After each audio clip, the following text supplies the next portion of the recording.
हर हर महादेव।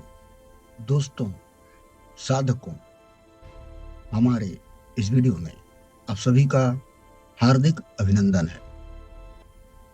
देह नक्षत्र संरेखण, ब्रह्मांडीय ऊर्जा का शारीरिक सेतु। यथा पिंडे तथा ब्रह्मांडे, यथा ब्रह्मांडे तथा पिंडे। दोस्तों, इस चराचर जगत में जो कुछ भी उस अनंत ब्रह्मांड में व्याप्त है, वही सूक्ष्म रूप हमारे इस 5 भौतिक शरीर में भी विद्यमान है। हम केवल रक्त और मांस का पुंज नहीं है। सिर्फ हम केवल रक्त और मांस का लोथड़ा नहीं है, पुंज नहीं है, बल्कि हम आकाश गंगाओं के उन नक्षत्रों और ग्रहों के प्रतिबिंब हैं जो निरंतर अपनी ऊर्जा से हमें संचालित कर रहे हैं। ज्योतिष शास्त्र और योग विज्ञान के इस अनूठे संगम में हम अक्सर भूल जाते हैं कि हमारी राशि केवल हमारे भविष्य का दर्पण नहीं, बल्कि वह हमारे शरीर के भीतर स्थित ऊर्जा केंद्रों, चक्रों का एक विशिष्ट ब्लूप्रिंट खाका है। प्रार्थना या साधना के क्षणों में हम अक्सर केवल शब्दों और भावों पर ध्यान केंद्रित करते हैं, लेकिन हम यह भूल जाते हैं कि हमारा शरीर उस समय एक दिव्य एंटीना की तरह कार्य करता है। एक एंटीना की तरह। यदि एंटीना का संरेखण सही दिशा में ना हो, तो जैसे कि केबल के कनेक्शन, एंटीना जब तक सही नहीं होगा, आपके टीवी पे चित्र नहीं आते, उसी प्रकार से यह दिव्य एंटीना का संरेखण सही दिशा में नहीं होगा, तो आकाश में गूंजती हुई ईश्वरीय ध्वनियां हमारे भीतर स्पष्टता से नहीं उतरती हैं। और प्रत्येक राशि का एक अलग विधान है कि कैसे और किस प्रकार से हम करें और उसके पूर्ण फल को प्राप्त करें। दोस्तों, यह जो वीडियो है, इसके हम जानेंगे कि हमारे जीवन में नक्षत्र के प्रभाव से हम कष्ट या ग्रहों के प्रभाव से हमें कष्ट मिलता है, लेकिन सही मुद्रा, सही दिशा और सही ढंग से करने से कैसे उस ब्रह्मांडीय संतुलन को हम बनाएंगे।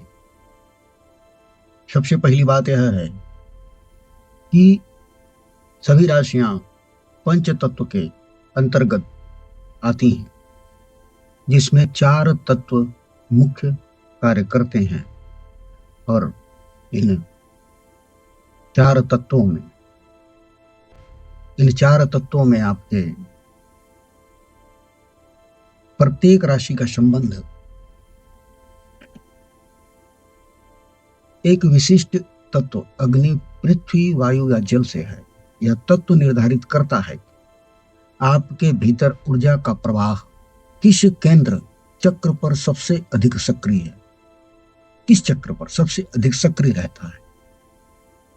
उदाहरण के तौर पर, जहां मेष राशि की ऊर्जा मस्तिष्क और संकल्प शक्ति आज्ञा चक्र में निवास करती है, वहीं मकर राशि की शक्ति उसकी स्थिरता और जड़ों, मूलाधार में समाहित है।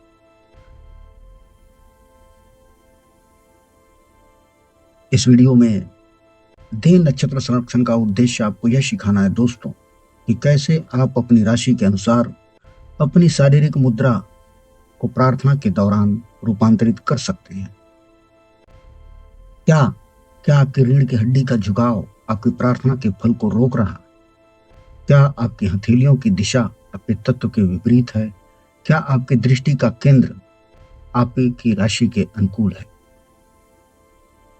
दोस्तों, हम केवल सतही जानकारी नहीं, बल्कि उन गुप्त तांत्रिक और यौगिक मुद्राओं की चर्चा करेंगे जो सदियों से ऋषियों ने विशिष्ट नक्षत्रों के प्रभाव को सौंखने के लिए विकसित की थी। जब एक साधक अपनी राशि के अनुसार अपनी भौतिक देह को संरेखित करता है तो प्रार्थना केवल एक क्रिया नहीं रह जाती, वह एक ऊर्जावान विस्फोट बन जाती है। तो आइए दोस्तों, इस यात्रा का आरंभ करें और जानें कि आपकी राशि के अनुसार आपके शरीर का वह पावर सेंटर कहाँ है जिसे सक्रिय करते ही आपका सीधा संपर्क उस परम तत्व से हो सकता है। सबसे पहले अग्नि तत्व। अग्नि तत्व की राशि है 3 राशियां, मेष, सिंह और धनु,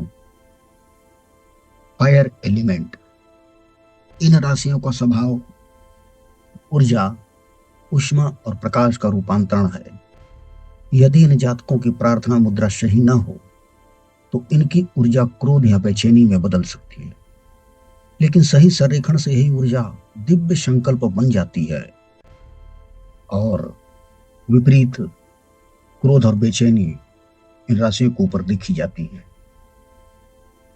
अग्नि तत्व का संबंध हमारे शरीर के तेजस से है, हमारे शरीर में रहने वाले तेजस से। यह वह शक्ति है जो विचारों को वास्तविकता में बदलती है। जब एक मेष, सिंह या धनु जातक प्रार्थना करता है तो उसके भीतर की आध्यात्मिक अग्नि, जठराग्नि और योगाग्नि सक्रिय होनी चाहिए। यदि मुद्रा दोषपूर्ण है तो यह अग्नि केवल शरीर में गर्मी या मानसिक व्याकुलता पैदा करेगी। प्रार्थना तो करेंगे परंतु उसके विपरीत शांति नहीं मिलेगी। अगर दोषपूर्ण है तो वह शरीर में गर्मी और मानसिक व्याकुलता पैदा करेगी। और मेष राशि का ऊर्जा केंद्र है थर्ड आई आज्ञा चक्र, और इसका प्रतीक है मेढ़ा। मेढ़ा माने ऊर्जा का प्रहार। और शारीरिक संरेखण की आवश्यकता यह है कि मेष राशि का स्वामी मंगल है। इनकी ऊर्जा हमेशा सिर की ओर भागती है, सिर की ओर। प्रार्थना के समय यदि इनका सिर सही स्थिति में ना हो तो इन्हें सिर दर्द या ध्यान में भटकाव महसूस होता है। प्रार्थना में बैठते समय मेष राशि के जातक अपनी ठुड्डी को छाती की ओर केवल 2 डिग्री झुकाएं। इसे जालंधर बंध या सूक्ष्म रूप कहते हैं। जालंधर बंध का यह सूक्ष्म रूप है। इससे ऊर्जा मस्तिष्क में जाकर ठहरती और बाहर नहीं बहती। और मेष राशि के जातकों को आंखें बंद करके अपने दृष्टि को दोनों भावों के मध्य पर स्थित करना चाहिए। दृष्टि, इसे सांभवी मुद्रा कहते हैं। और हाथ की मुद्रा, हस्त मुद्रा, तर्जनी और अंगूठे का स्पर्श, ज्ञान मुद्रा दोस्तों, यह मंगल की गुरुता को बुद्ध की तर्क शक्ति के साथ जोड़कर आपके अंदर विवेक पैदा करती है। प्रार्थना की मुद्रा में रीढ़ की हड्डी के सबसे ऊपरी के मन की, रीढ़ की हड्डी का जो सबसे ऊपर का जो मन का होता है, वो ऊपर की ओर खींच कर रखें। कल्पना करें कि आपके सिर के ऊपर से एक सुनहरी किरण सीधे ब्रह्मांड से जुड़ रही है। और सिंह राशि अनाहत चक्र और राजसी विचार। इसका ऊर्जा केंद्र है अनाहत चक्र, हार्ट चक्र। इसका प्रतीक है सिंह, हृदय की विशालता। सिंह का स्वामी सूर्य है। इनका गौरव इनके हृदय में बसता है, उनके हृदय में। यदि सिंह जातक प्रार्थना के समय झुककर बैठता है तो उसकी आध्यात्मिक शक्ति क्षीण हो जाती है। और सिंह जातकों के लिए सबसे मुख्य मुद्रा है सिंह मुद्रा। सिंह मुद्रा का सूक्ष्म प्रयोग अनिवार्य है। कंधे पीछे की ओर और छाती को थोड़ा बाहर की ओर फैलाकर रखें। इससे फेफड़ों में प्राणवायु का प्रवाह बढ़ता है और अनाहत चक्र, हार्ट सक्रिय होता है। और सिंह राशि वालों को अपनी रीढ़ के मध्य भाग को बिल्कुल सीधा रखना चाहिए। झूलती हुई रीढ़ इनके आत्मविश्वास को कम करती है। और इनके लिए हस्त मुद्रा है हृदय मुद्रा। तर्जनी को अंगूठे की जड़ में मिलाएं और मध्यमा अनामिका को अंगूठे के अग्रभाग से छुएं। यह सूर्य की ऊर्जा को सीधे हृदय की भावनाओं से जोड़ती है। प्रार्थना करते समय, बैठते समय हल्का सा फुसफुसाहट या भाव रखें। सिंह के लिए मौन प्रार्थना से अधिक नाद ध्वनि प्रवाही होता है। और धनु राशि, सहस्त्रार और ऊर्ध्वगामी लक्ष्य। ऊर्जा ऊर्जा इनका ऊर्जा केंद्र है सहस्त्रार और मणिपुर का संगम। प्रतीक है इनका धनुर्धर, लक्ष्य की ओर गति। धनु का स्वामी बृहस्पति है और इनका शरीर एक तीर की तरह संरेखित होना चाहिए जो ऊपर की ओर इंगित हो। और धनु राशि का संबंध जांघों और कूल्हों से है। यदि इनका आधार बेस स्थिर नहीं है तो इनका ध्यान भटकता रहे। प्रार्थना के लिए सिद्धासन या पद्मासन सबसे श्रेष्ठ कहा गया इनके लिए। और प्रार्थना के दौरान महसूस करें धनु राशि के जातक की आपकी रीढ़ नीचे से ऊपर की ओर एक सीधी रेखा। और इनके लिए हस्त मुद्रा है आकाश मुद्रा, मध्यमा और अंगूठे का मिलन।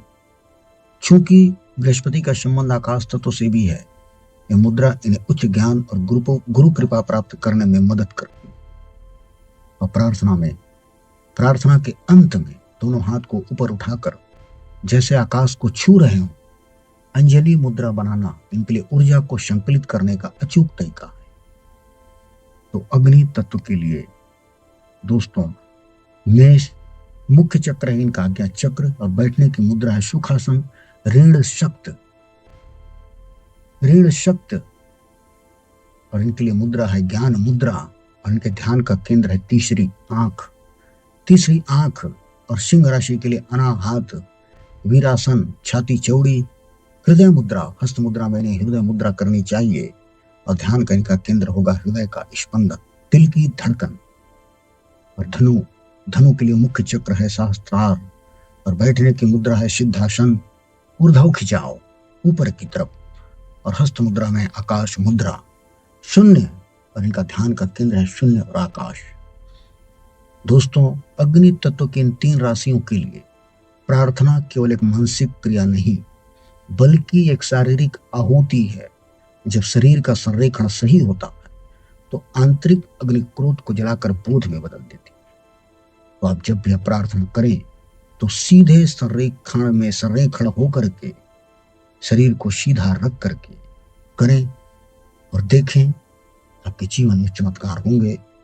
अगर वीडियो पसंद आई हो तो लाइक करें, कमेंट करें, सब्सक्राइब करें। फिर मिलते हैं अगले वीडियो में, तब तक के लिए हर हर महादेव।